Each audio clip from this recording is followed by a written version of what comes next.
queridos irmãos, em nosso Senhor e Salvador Jesus Cristo. Novamente nós nos encontramos aqui no momento de adoração e de culto. Hoje, um momento especial em que nós lembramos os sofrimentos de nosso Senhor e Salvador Jesus Cristo, que sofreu em nosso lugar, padeceu e morreu por causa dos nossos pecados, mas com o objetivo de conseguir para cada um de nós a redenção e a salvação. Esse é um momento bastante crítico que nós vivemos em função da pandemia Covid-19, que nos obrigou a nós nos recolhermos, cada um na sua casa, com sua família. Não podemos nos reunir presencialmente em culto. Muitas pessoas vivem com o coração bastante apertado, bastante preocupadas com a situação, com o futuro. Não sabemos em que momento nós poderemos novamente nos encontrar presencialmente, mas enquanto isso nós confiamos que Deus, através da sua palavra, seja ela pregada a nós do jeito que for, inclusive desta forma, Ele há de, pelo seu Espírito Santo, tocar os nossos corações e trazer para nós o consolo necessário que o momento exige. E a coragem necessária também e a persistência, que é fundamental para que possamos, assim, nos preservar e preservar também o nosso irmão, o nosso próximo.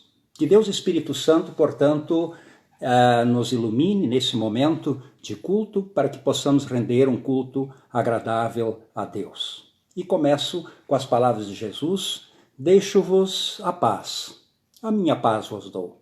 Não se turbe o vosso coração e nem se atemorize.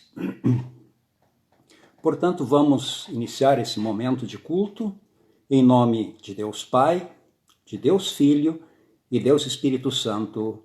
Amém. Irmãos,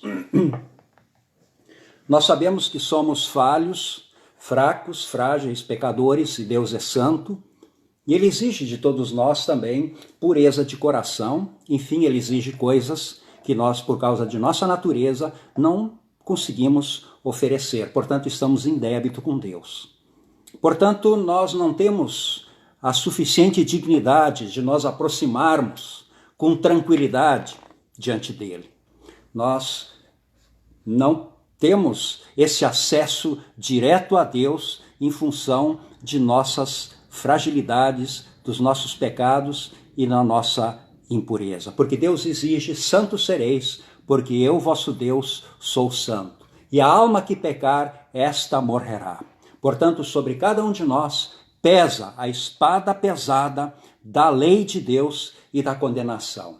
Mas, assim, por causa disso, para nos aproximarmos diante de Deus, nós sempre nos aproximamos confiando na sua graça e na sua misericórdia. Por isso, sempre iniciamos o nosso momento de culto, depois de invocarmos a presença de Deus, com a confissão de todas as nossas culpas e assim abrindo o nosso coração para receber a absolvição. Portanto, vamos orar. Onipotente Deus, misericordioso Pai, eu, pobre e miserável pecador, te confesso todos os meus pecados e iniquidades, com que provoquei a tua ira, merecendo muito justamente o teu castigo temporal e eterno. Mas deploro de todo o coração essas minhas culpas e arrependo-me sinceramente. E suplico-te, mediante a tua profunda misericórdia e a santa, inocente e amarga paixão e morte de teu amado Filho Jesus Cristo, que tenhas piedade de mim, pobre pecador. Amém. Bem, irmão, se de fato foi essa a tua confissão,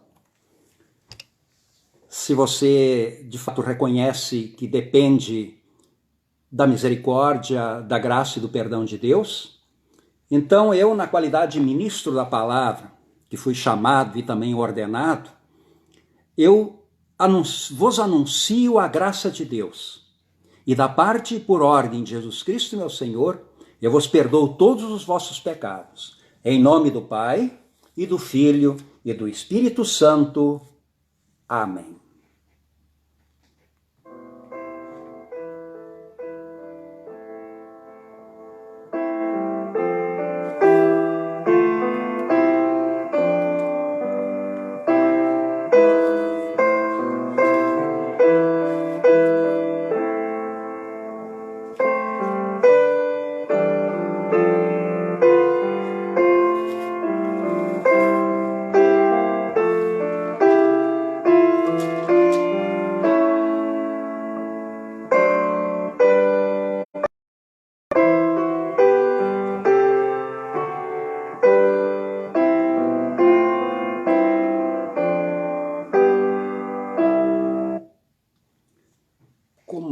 introito, nós vamos ler o Salmo 22.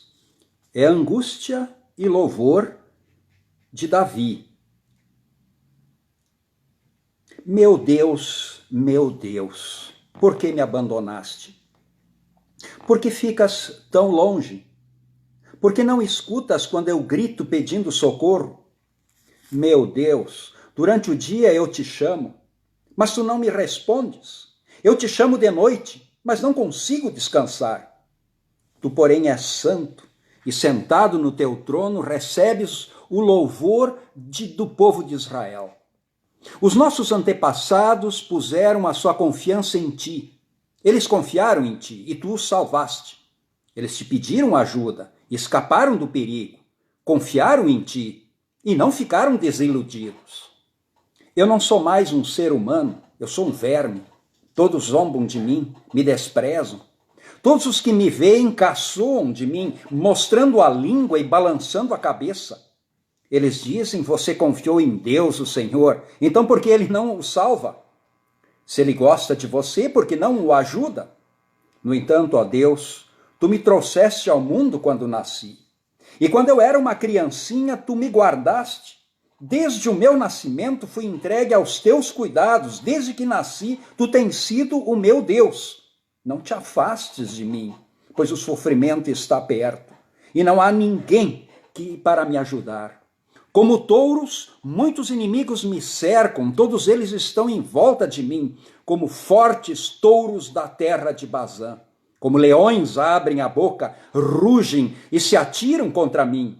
Já não tenho mais forças, sou como água derramada no chão. Todos os meus ossos estão fora do lugar, o meu coração é como uma cera derretida. A minha garganta está seca como pó, a minha língua gruda no céu da boca. Tu me deixaste como morto no chão. Um bando de marginais está me cercando. Eles avançam contra mim como cachorros e rasgam as minhas mãos e os meus pés. Todos os meus ossos podem ser contados. Os meus inimigos me olham e gostam do que veem. Eles repartem entre si as minhas roupas e fazem sorteio da minha túnica. Ó Senhor Deus, não te afastes de mim. Vem depressa me socorrer, salva-me da espada, não deixes que esses cachorros me matem. Livra-me desses leões, não consigo me defender desses touros selvagens. Então contarei à minha gente o que tu tens feito. Na reunião do povo eu te louvarei dizendo, louvem a Deus o Senhor, todos os que o temem. Descendentes de Jacó prestem cultos a Deus. Povo de Israel adore o Senhor. Ele não abandona os pobres, nem esquece dos seus sofrimentos. Ele não se esconde deles, mas responde quando gritam por socorro. Na reunião do todo o povo, ó Senhor, eu te louvarei pelo que tens feito. Na presença de todos os que te temem, oferecerei os sacrifícios que prometi. Os pobres comerão da carne do sacrifício e ficarão satisfeitos. Aqueles que adoram o Senhor o louvarão. Que sejam sempre prósperos e felizes. Todas as nações lembrarão de Deus, o Senhor, todos os povos da terra se voltarão para ele, e todas as raças o adorarão, pois o Senhor é rei e governa as nações. Todos os orgulhosos se curvarão na sua presença e o adorarão todos os mortais, todos os que um dia vão morrer. As pessoas dos tempos futuros o servirão e falarão às gerações seguintes a respeito de Deus, o Senhor. Os que ainda não nasceram ouvirão falar do que ele fez. Deus salvou todo o povo. Oremos. Todo-poderoso e eterno Deus, graciosamente mantém unidos na fé todos os teus filhos, porque em nosso Senhor Jesus Cristo aceitou ser traído e entregue nas mãos de homens pecadores para sofrer a morte sobre a cruz. Suplicamos-te isso mediante o mesmo Jesus Cristo, teu Filho, nosso Senhor, que vive e reina contigo e com o Espírito Santo, um só Deus, pelos séculos sem fim. Amém.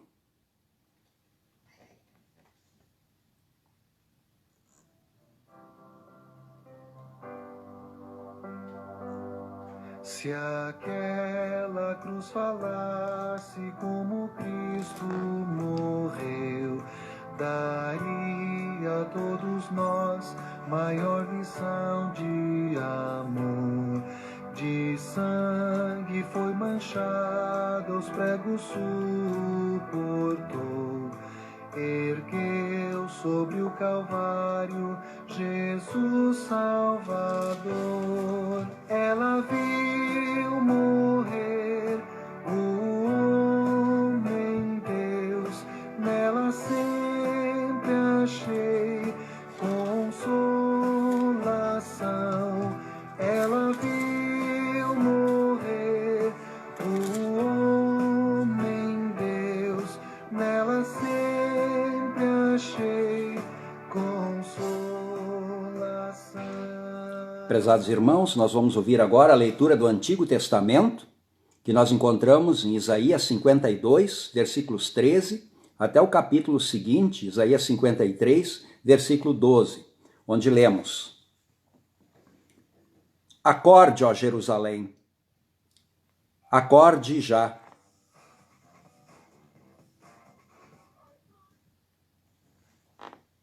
O Senhor Deus diz: tudo o que o meu servo fizer dará certo. Ele será louvado e receberá muitas homenagens. Muitos ficarão horrorizados quando o viram, pois ele estava tão desfigurado que nem parecia um ser humano. Mas agora muitos povos ficarão admirados quando o virem. E muitos reis não saberão o que dizer, pois verão coisas de que ninguém havia falado e entenderão aquilo que nunca tinham ouvido. O povo diz: quem poderia crer naquilo que acabamos de ouvir? Quem diria que o Senhor estava agindo? Pois o Senhor quis que o seu servo aparecesse como uma plantinha que brota e vai crescendo em terra seca. Ele não era bonito, nem simpático, nem tinha nenhuma beleza que chamasse a nossa atenção ou que nos agradasse. Ele foi rejeitado e desprezado por todos. Ele suportou dores e sofrimentos sem fim.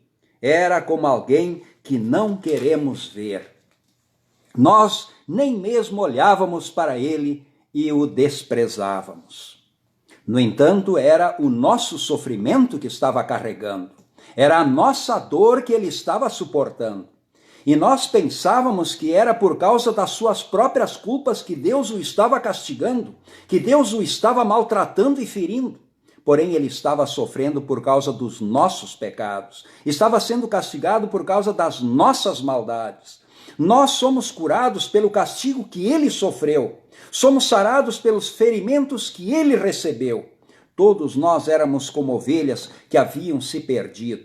Cada um de nós seguia o seu próprio caminho. Mas o Senhor castigou o seu servo, fez com que ele sofresse o castigo que nós merecíamos. Ele foi maltratado, mas aguentou tudo humildemente e não disse uma só palavra. Ficou calado como um cordeiro que vai ser morto, como uma ovelha quando cortam a sua lã. Foi preso, condenado e levado para ser morto. E ninguém se importou com o que ia acontecer com ele. Ele foi expulso do mundo dos vivos, foi morto por causa dos pecados do nosso povo. Foi sepultado ao lado de criminosos, foi enterrado com os ricos, embora nunca tivesse cometido crime nenhum, nem tivesse dito uma só mentira. O Senhor Deus diz: eu quis maltratá-lo, quis fazê-lo sofrer. Ele ofereceu a sua vida como sacrifício para tirar os pecados, e por isso terá uma vida longa e verá os seus descendentes. Ele fará com que o meu plano dê certo. Depois de tanto sofrimento, ele será feliz, por causa da sua dedicação. Ele ficará completamente satisfeito. O meu servo não tem pecado, mas ele sofrerá o castigo, que muitos merecem, e assim os pecados deles serão perdoados.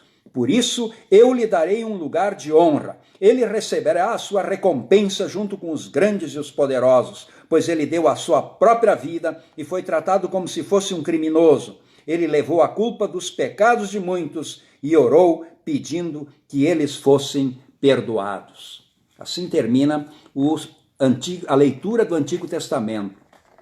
Nós vamos ler também a segunda leitura bíblica, agora da epístola, que encontramos em Hebreus, capítulo 4, dos versículos 14 a 16, e depois Hebreus capítulo 5, versículos 7 a 9.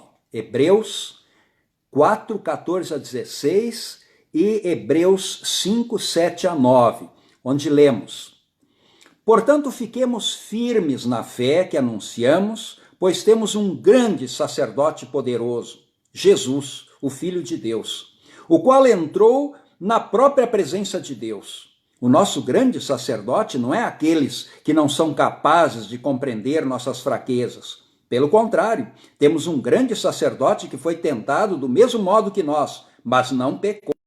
Por isso, tenhamos confiança e cheguemos perto do trono divino, onde está a graça de Deus. Ali receberemos misericórdia e encontraremos graça sempre que precisarmos de ajuda.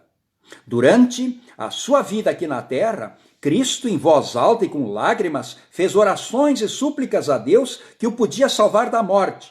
E as suas orações foram atendidas, porque ele era dedicado a Deus. Embora fosse filho de Deus, ele aprendeu, por meio dos seus sofrimentos, a ser obediente. E depois de ser aperfeiçoado, ele se tornou a fonte de salvação eterna para todos os que lhe obedecem. Assim termina a leitura da epístola.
Irmãos, a leitura do nosso evangelho nós encontramos em João, capítulo 18, versículos 28 até o capítulo 19, o versículo 30, que trata do sofrimento e da morte de nosso Senhor, conforme relato do evangelista João.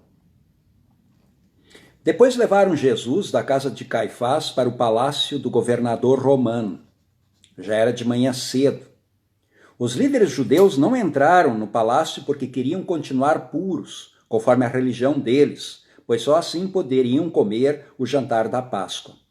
Então o governador Pilatos saiu a encontrar-se com eles e perguntou: Que acusação vocês têm contra esse homem? E eles responderam: O senhor acha que nós lhe entregaríamos este homem se ele não tivesse cometido algum crime? Pilatos disse: Levem este homem e o julguem vocês mesmos, de acordo com a lei de vocês. Então eles responderam: Nós não temos o direito de matar ninguém. Isso aconteceu assim para que se cumprisse o que Jesus tinha dito quando falou a respeito de como ia morrer. Pilatos tornou a entrar no palácio, chamou Jesus e perguntou: Você é o rei dos judeus? E Jesus respondeu: Essa pergunta é do Senhor mesmo ou foram outras pessoas que lhe disseram isto a meu respeito? Por acaso eu sou judeu? Disse Pilatos. A sua própria gente e os chefes dos sacerdotes é que o entregaram a mim. O que foi que você fez?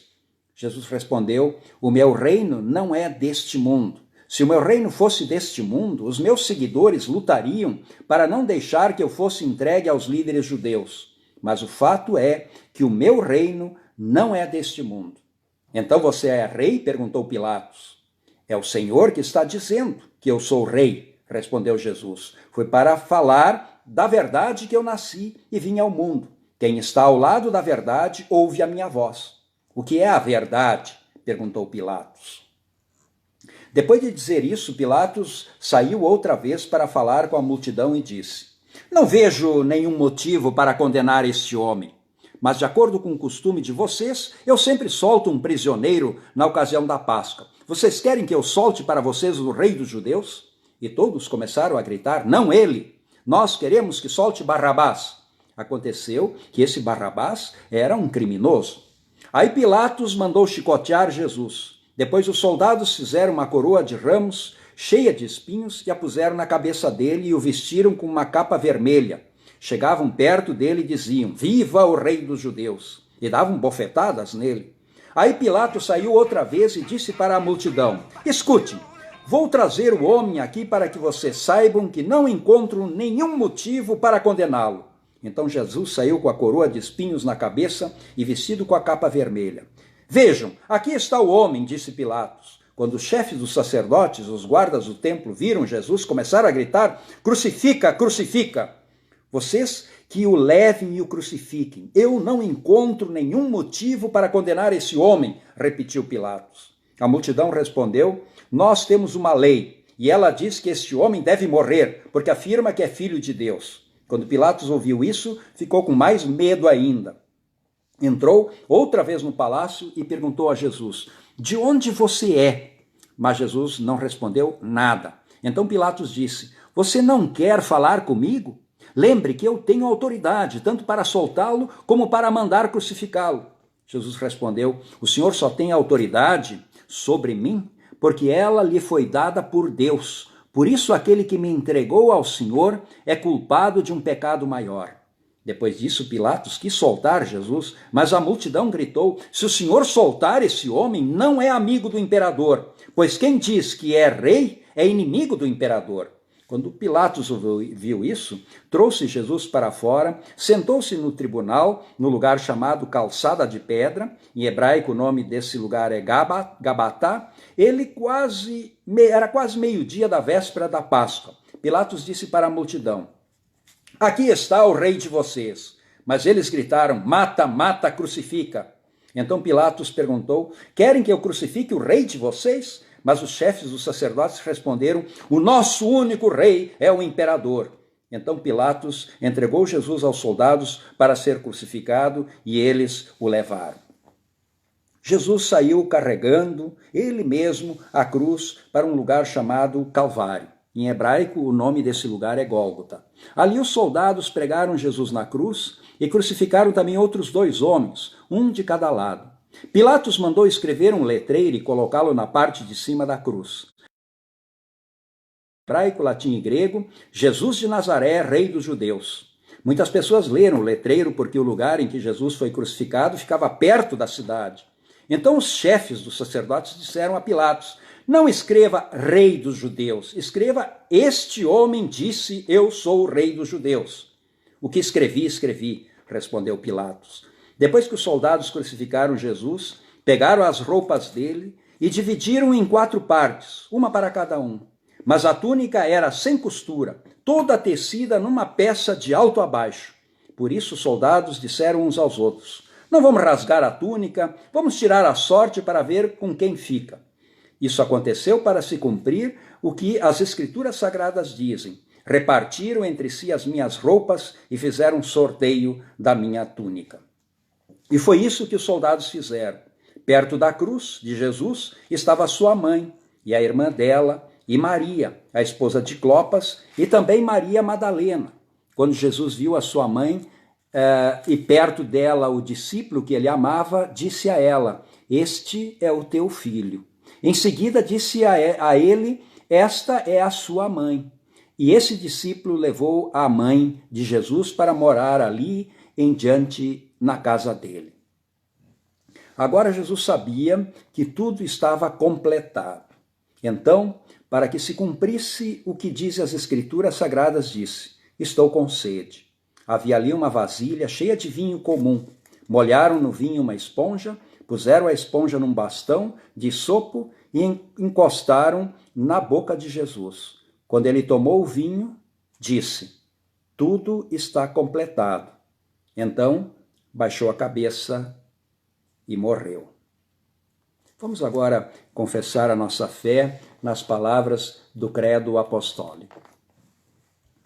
Creio em Deus Pai Todo-Poderoso, Criador do céu e da terra, e em Jesus Cristo, seu único Filho, nosso Senhor, o qual foi concebido pelo Espírito Santo. Nasceu da Virgem Maria, padeceu sob Pôncio Pilatos, foi crucificado, morto e sepultado. Desceu ao inferno, no terceiro dia ressuscitou dos mortos, subiu ao céu e está sentado à direita de Deus Pai Todo-Poderoso, donde há de vir a julgar os vivos e os mortos. Creio no Espírito Santo, na Santa Igreja Cristã, a comunhão dos santos, na remissão dos pecados, na ressurreição da carne e na vida eterna. Amém.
Quando ele tomou o vinho, ele disse: tudo está completado. Então baixou a cabeça e morreu. Bem, que a graça de nosso Senhor Jesus Cristo, o amor de Deus o Pai e a comunhão do Espírito Santo estejam com todos vós, agora e sempre. Amém. Nós queremos refletir um pouco sobre essas palavras que nós há pouquinho ouvimos do Evangelho, que, segundo João, descrevem o sofrimento, a paixão, o sacrifício, a tortura e a morte de nosso Senhor Jesus Cristo. A paixão, o sofrimento, a morte. É uma história trágica do sacrifício de um inocente. Sofreu traição, foi negado, foi falsamente acusado, foi açoitado, torturado e finalmente morto como um criminoso na cruz. Tragédias, elas acontecem aqui nesse mundo. Muita gente já foi torturada. Muita gente já foi sacrificada. Muita gente nesse mundo foi vítima da violência humana, da violência tanto institucional como não. No nosso país, a violência ela é algo bastante preocupante. Cresce o tráfico de drogas, muitos são executados e muitas vezes inocentes sofrem e pagam por causa da ambição de outros. Vivemos um mundo bastante dividido, um mundo marcado por discórdias, um mundo marcado certamente por muito sofrimento. São também as doenças contagiosas, essa pandemia que assusta e que leva à reclusão a tantas pessoas e ameaça e traz bastante medo. Portanto, a vida humana aqui nesse mundo ela é marcada por fragilidades diante também da possibilidade constante e contínua da injustiça e da violência e do sacrifício. Muita gente, portanto, foi já sacrificada. Muita gente anônima. Jesus, nós lembramos hoje do seu sacrifício, mas de quantos outros sacrifícios nós não lembramos, esquecemos, ou nem foram notícia, mas que também aconteceram.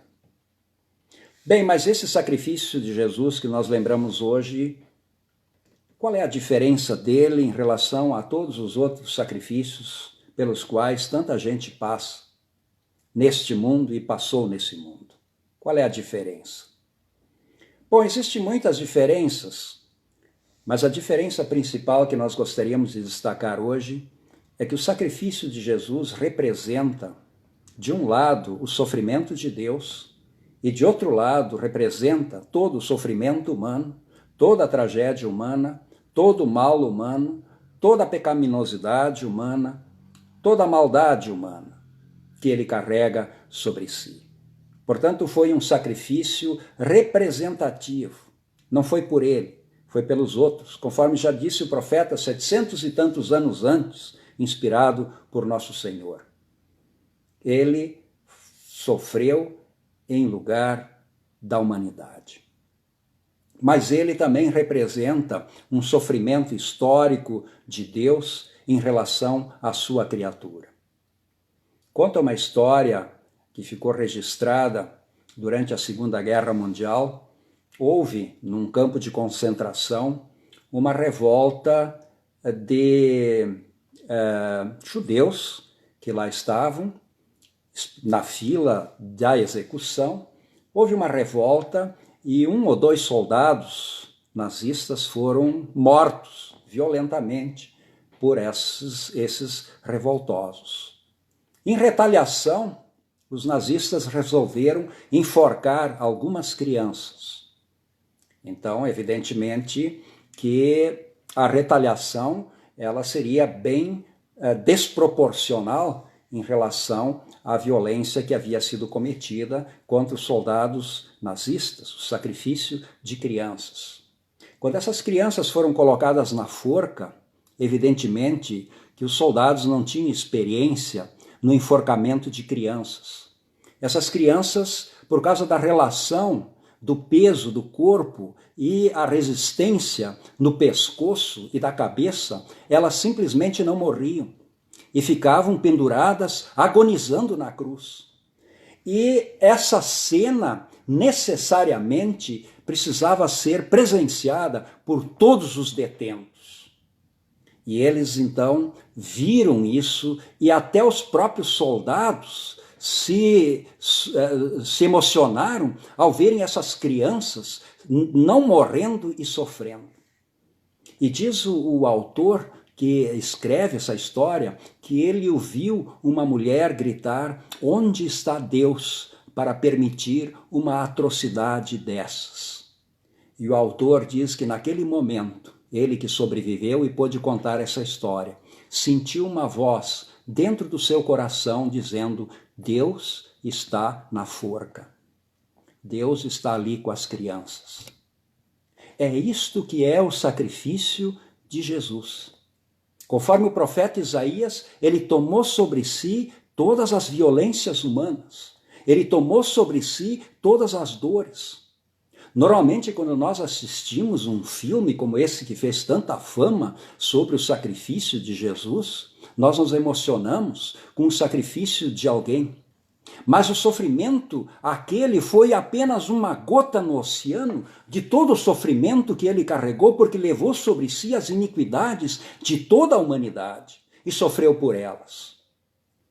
O sofrimento de Jesus, portanto, representa o sofrimento de Deus por causa das suas criaturas e representa, mas não uma representação como um ator simplesmente, mas uma representação porque está no lugar de fato de Deus, está também como verdadeiro homem representando a humanidade e sofrendo.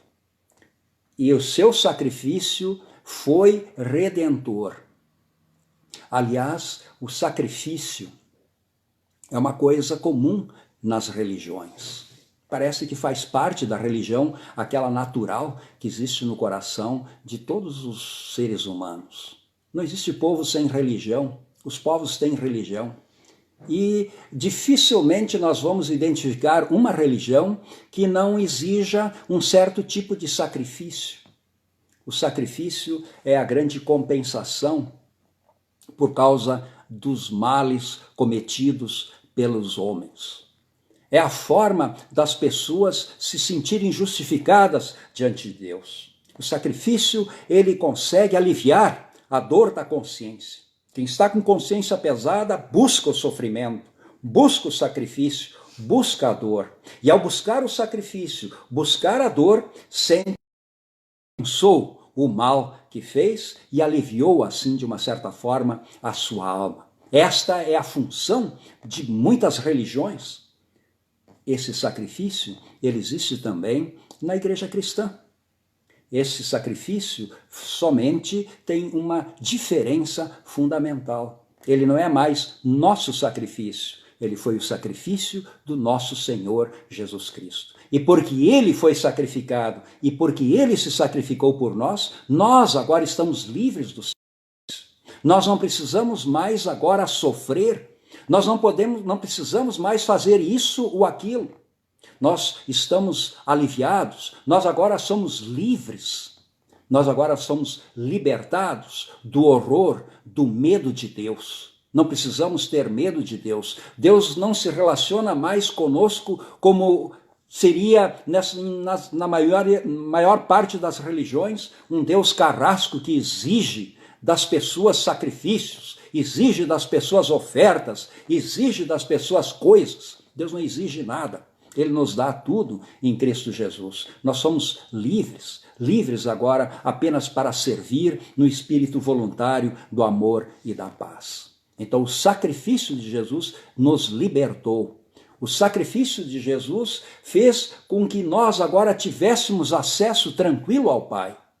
Nós não precisamos mais temer a Deus, não precisamos mais temer a morte. Não existe para nós mais inferno. Isso é uma coisa que não precisa nos preocupar. Não precisamos mais nos preocupar com a vida depois da morte. Nós não precisamos nos preocupar como será depois, porque para nós agora está garantida a vida com Deus. Agora está garantida para todos nós o perdão. Agora está garantida para nós a salvação eterna. Agora está garantida para nós também a ressurreição. E no domingo que vem, exatamente às 9 horas, nós teremos o nosso culto aqui de Páscoa, onde nós então falaremos da vitória de Jesus. A vitória, enfim, que faz com que este seu sacrifício não tenha sido em vão. Não foi em vão, porque ele venceu a morte. E venceu a morte para garantir a todos nós o perdão, a liberdade, a vida e a salvação e a nossa própria ressurreição no fim, quando ele há de voltar. Que Deus abençoe a todos nós e que a graça de nosso Senhor Jesus Cristo, o amor de Deus o Pai e a comunhão do Espírito Santo estejam com todos vós, hoje e sempre. Amém.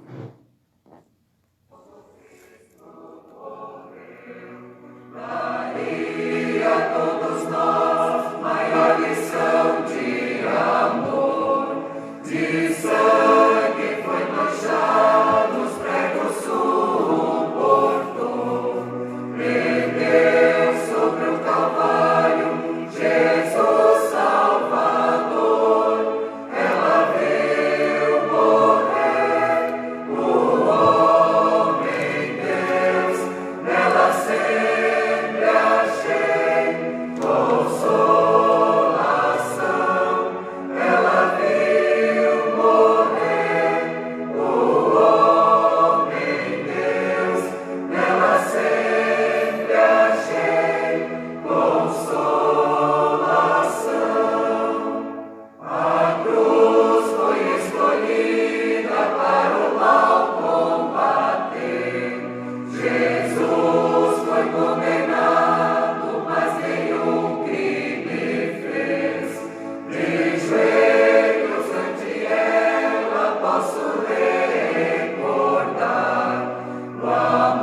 Vamos orar. Ó Senhor Jesus, de coração te agradecemos por tua santa paixão e amarga morte. Agradecemos-te por tuas algemas, ao te deixares manietar por nossa causa, para redimirmos das nossas algemas da morte eterna. Te agradecemos pelas bofetadas que por nós toleraste, pelos açoites, pelas costas dilaceradas, por tua coroa de espinho, que suportaste para nos adquirir a coroa da glória. Enfim, suportaste no corpo e na alma, somos-te profundamente gratos, ó Senhor. Entre malfeitores foste pendurado, no madeiro da maldição. Tuas mãos e teus pés foram perfurados com pregos. Em tua ardente sede deram-te vinho e fel para beber. E em tua morte os homens te ultrajaram. Como cordeiro foste trazido ao matadouro, e como ovelha muda perante seus tosqueadores, tu não abriste a tua boca. Mesmo nesta hora extremamente amarga, deste-nos um nobre exemplo de como convém portar-nos nas tribulações e na tristeza. Ó inocente Cordeiro Divino, tu suportaste nossas ansiedades e carregaste nossas dores. O Senhor colocou sobre ti a iniquidade de todos nós. Em perfeita obediência ao Pai Celestial, ofereceste voluntariamente tua vida como nosso fiador, para efetuar satisfação integral pelo pecado com tua divina justiça. Revestidos agora do manto de tua inocência, alcançamos perdão e paz. A ti que nos amaste e em teu sangue nos lavaste, seja glória e domínio pelos séculos sem fim. Ó Redentor abençoado, rogamos-te que tua amarga paixão e morte jamais deixem de produzir bênçãos em nossas almas. Ensina-nos a conhecer-te como o único expiador dos pecados, para que nos abstenhamos de falsos consoladores e tenhamos verdadeiro conforto pela fé somente em ti. Que a contemplação de tua cruz subjugue nossos maléficos impulsos e implante em nós santos desejos e aspirações, para que, mortos para o pecado, vivamos em justiça. Ensina-nos igualmente a levar nossa própria cruz e a suportar com paciência e obediência todas as coisas por amor ao teu nome. Particularmente esse momento de aflição que sobrevém aos corações de todos nós com essa ameaça desta pandemia. Que tua cruz seja nosso conforto e nossa força na hora extrema, para que pela fé possamos vencer os terrores da morte e alegremente encomendar nossas almas em tuas mãos. Bondoso Deus, te pedimos nesse momento em especial que tu abençoes aqueles que protegem a nossa sociedade e que lutam para que encontrem algumas alternativas de saúde para a nossa população.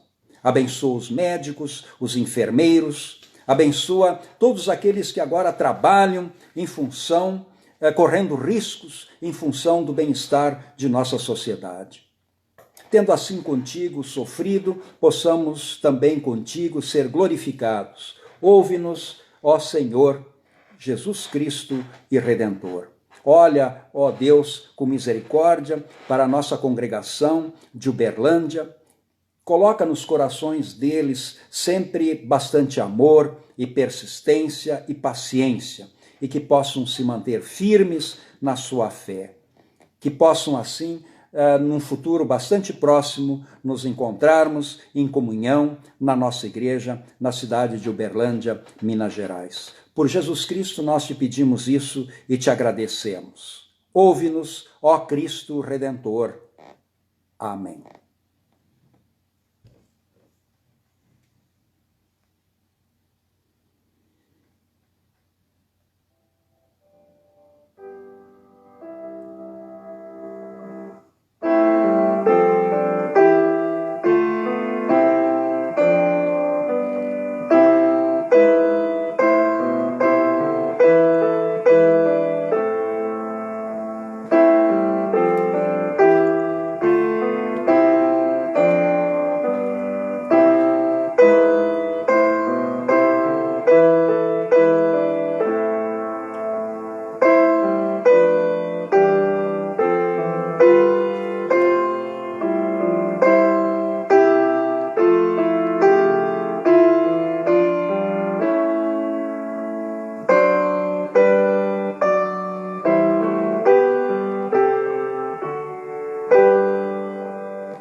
Amados irmãos, recebei a bênção do Senhor. E o Senhor te abençoe e te guarde. O Senhor faça resplandecer o seu rosto sobre ti e tenha misericórdia de ti. O Senhor sobre ti levante o seu rosto e te dê a sua paz. Amém.